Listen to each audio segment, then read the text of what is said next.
Hello there, this is Ryan from Burley Bricks coming to you live from my obscene Lego room. And I know you're excited because it's another Lego City update. I need to do more of these. These are the videos that people watch. So that lets me know, hey, this is the kind of content that I should actually be making. And probably going forward, we'll do less of the full builds and the post build thoughts and kind of focus on what I'm trying to achieve. I have a lot of stuff that I haven't shown yet, and I have a lot of things that evolve, and I should really document that because some of my some of my buildings I don't have like early pictures of. So this is a building that I started in December. I remember I didn't mean to make that rhyme. I was watching old episodes of Degrassi because why not? And this just sort of happened.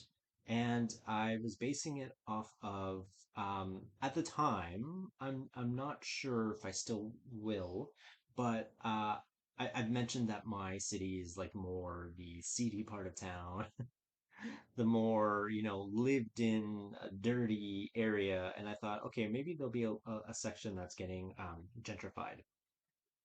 And I was thinking about doing a like a trendy brownstone building that is coming up. Like maybe it's on top of a art gallery or a coffee shop or something like that. And so I had this in mind, this coffee color building with a lot of black accents. Because the other thing as well is I want there to be variety in my colors while still staying true to what you would actually see in a city. So I have that tall red building that I need to do a video about. Um, I have a short in my shorts. Okay, that came out weird. um, that's like an aerial shot of it.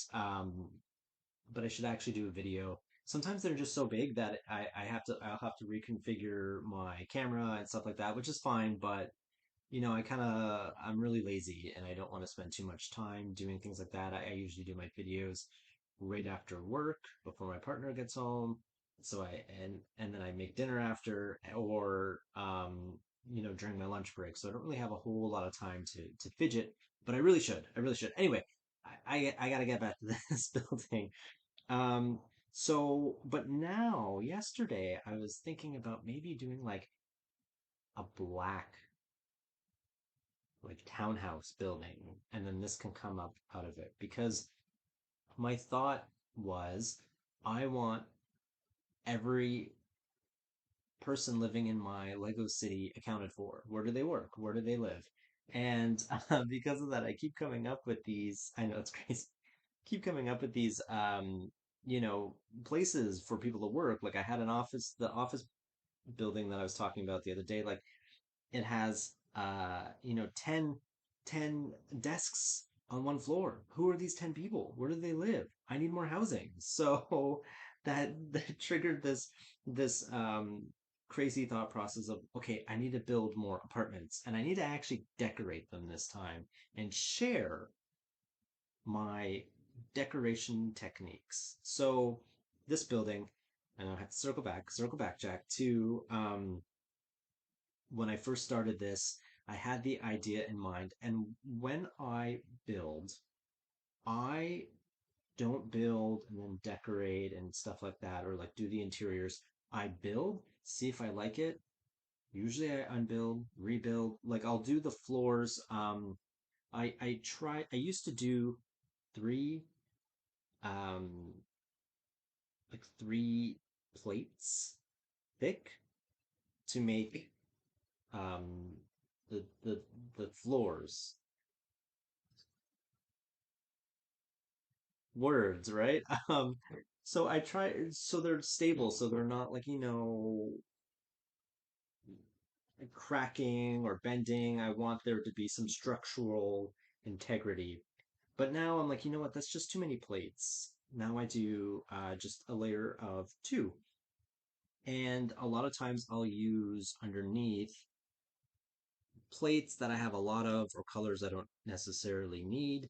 And then sometimes I'll actually do that on top as well, with the intention of covering it with some sort of flooring, like smooths and things like that. So you might see in some of my videos a wild, crazy looking floor. That's just like the subfloor. Um, but this is basically how I started.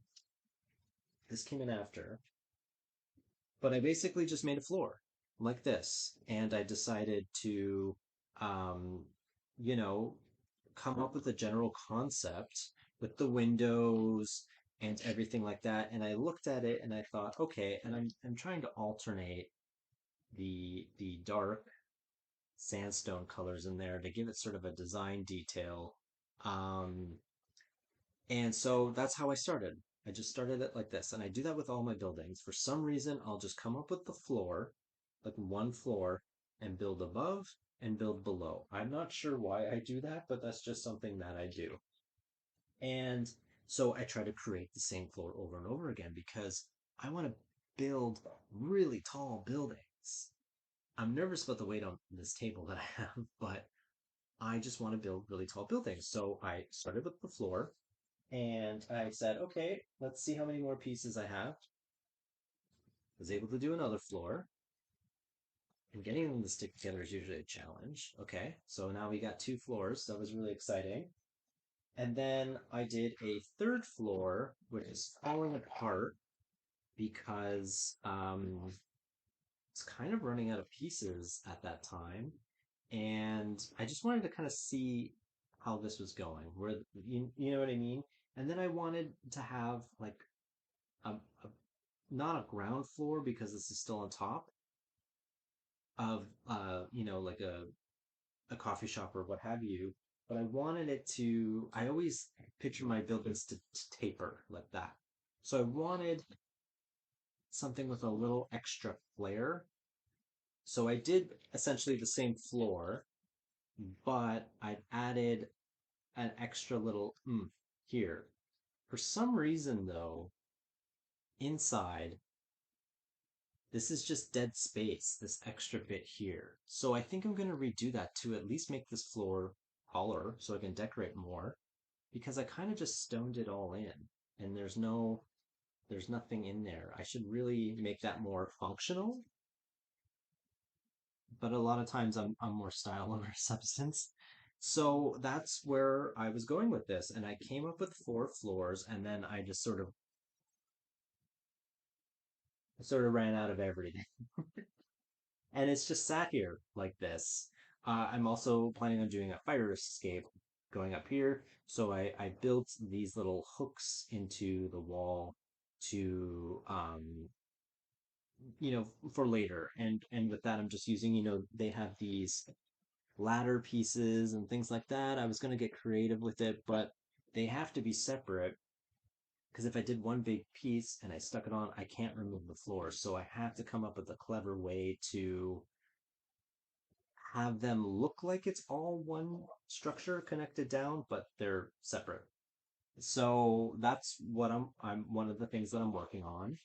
And because I'm getting really close to finishing my office tower, that means I have to jump ship. That means I can't actually finish anything, and that's why I have to move on to another project. Actually, in my videos, you'll see a lot of individual buildings from my Christmas village, and that's because they're the only ones that I really bothered to decorate the insides of. I don't actually do that. So by me putting that out there, this will motivate me to um, finish the insides, to decorate, and have different little motifs for each. Are they one bedroom apartments? Are they two bedroom apartments? Will there be children? I don't know. The it's up to me. And this one I wanted to make a little thinner than the other ones too because it's going to fit on a standard 32 by 32 plate eventually. I have been using a 48 by 48, the large plates, and so I was able to get four of those on my table. Sorry, not four, eight. So I have one, two, and then four. So it's like a grid. So there's eight total, but it's like 2 by 4.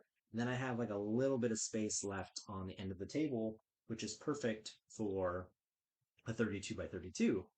But because of math, I have to have three of these so that they run along the 48 by 48.